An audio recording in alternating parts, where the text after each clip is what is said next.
Bonjour et bienvenue. Aujourd'hui, on va parler concret. On va parler salle de bain. Plus précisément, l'installation d'une nouvelle douche à Lausanne. Bonjour, oui, un sujet qui concerne pas mal de monde. Exactement. On se base sur la description des services d'un plombier du coin, Hugo Dubois. L'idée, c'est de voir un peu ce qu'il propose et surtout les points techniques importants. D'accord.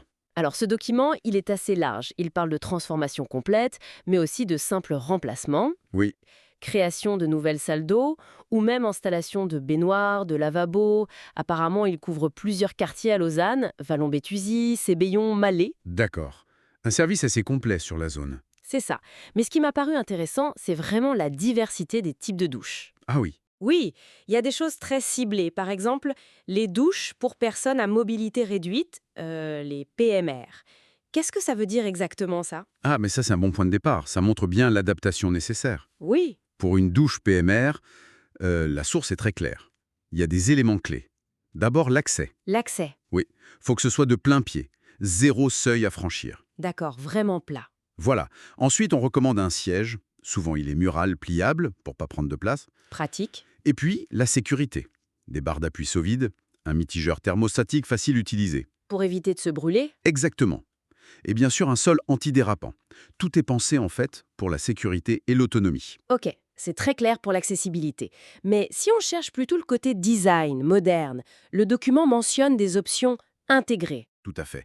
Alors là, on entre dans le monde de la douche à l'italienne.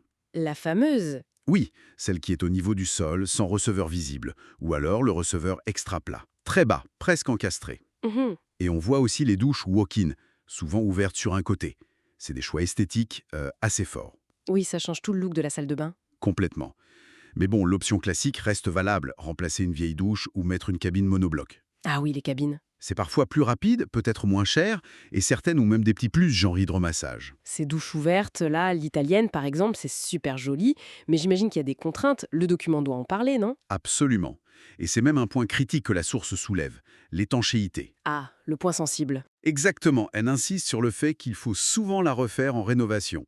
C'est non négociable si on passe d'une baignoire à une douche, par exemple, Logique. ou si on fait une douche à l'italienne, ou même si l'ancien carrelage est un peu abîmé.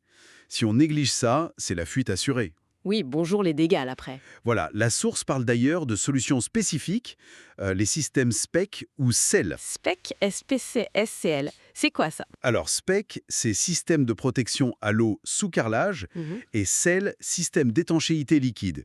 En gros, c'est des techniques pour garantir que tout est bien étanche, conforme aux normes suisses et que ça dure. D'accord, donc c'est technique mais essentiel. Et pour revenir à la douche à l'italienne, sa faisabilité, c'est pas automatique, hein. Ah bon? Non. Il faut vérifier des choses précises, surtout la hauteur disponible sous le sol. Pourquoi? Pas pensé. Et puis il faut voir si le plancher lui-même le permet. Ça peut demander des travaux de maçonnerie. Donc, c'est pas juste une question de goût. Pas du tout. Si c'est pas possible techniquement, la source suggère des alternatives, comme les receveurs extra plats. Ça donne un look un peu similaire, mais c'est moins complexe. C'est fou comme un choix de design dépend de la structure. Bon, on voit bien qu'entre l'accessibilité, le style ou un simple remplacement, il y a plein de choses à penser. Tout à fait. Et le document dit aussi que l'entreprise s'occupe des baignoires et lavabos. C'est bon à savoir, si on refait tout. Oui, ça offre un service complet. Évidemment, le prix, ça va dépendre du projet, d'où l'importance d'un devis personnalisé, je suppose. C'est ça. L'entreprise met en avant son expérience locale, à Lausanne et alentour. D'accord. Alors, si on résume un peu ce qu'on a vu à partir de cette source sur les douches à Lausanne, on a une belle variété d'options. Oui, pour tous les besoins et budgets. Exactement. On a vu l'importance capitale de l'étanchéité, des aspects techniques, surtout pour les designs comme l'italienne. Et qu'il existe des services qui couvrent toute la salle de bain. Voilà. Bon, ces infos sont super utiles pour ceux qui envisagent des travaux dans le coin, ou même juste pour comprendre un peu mieux ce que ça implique. Ça démystifie un peu, je trouve. Tout à fait. Et on pourrait même aller un peu plus loin, juste pour la réflexion. Ah, Au-delà de la technique, que la source décrit bien, est-ce que notre choix de douche, par exemple cette attirance pour les douches très ouvertes type italienne, par rapport aux cabines plus fermées, est-ce que ça dit quelque chose de plus large? comment ça? Sur notre rapport à l'espace intime peut-être, sur cette recherche de fluidité dans nos maisons aujourd'hui. C'est une question qui dépasse la plomberie bien sûr, mais... Oui, c'est une réflexion intéressante à garder en tête. Une question de style de vie, finalement. Exactement, ça ouvre la perspective.